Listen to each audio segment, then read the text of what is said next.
দলিল প্রাপ্তিতে করণীয়। আজকের ভিডিওতে আলোচনা করব দলিল পাওয়ার পদ্ধতি।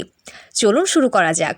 প্রথমে যে বিষয়টি জানা থাকতে হবে তা হলো ক দাগ নম্বর, খ খতিয়ান নম্বর, গ নামজারি, ঘ দাখিলা ও দলিল নম্বর অথবা তারিখ, চ দাতাগ্রহীতা। 4টি উপায়ে দলিল তল্লাশি দিবেন। ক দাতাগ্রহীতা, খ দাগ নম্বর অথবা খতিয়ান নম্বর, গ সূচিবহি, ঘ টিপসহি। 2 দলিল না পেলে করণীয়।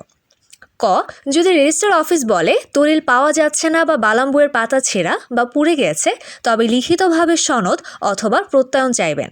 খ যদি ডিস্ট্রয় করে থাকে তবে ডিস্ট্রয়েড সার্টিফিকেট নিতে হবে।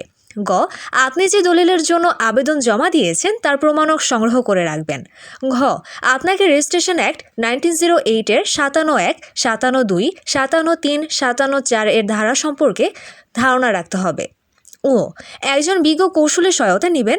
চ আদালতে মামলা করে প্রতিকার পেতে পারেন। এরকম গুরুত্বপূর্ণ ভিডিও পেতে আমাদের পেজের সাথেই থাকবেন। ধন্যবাদ।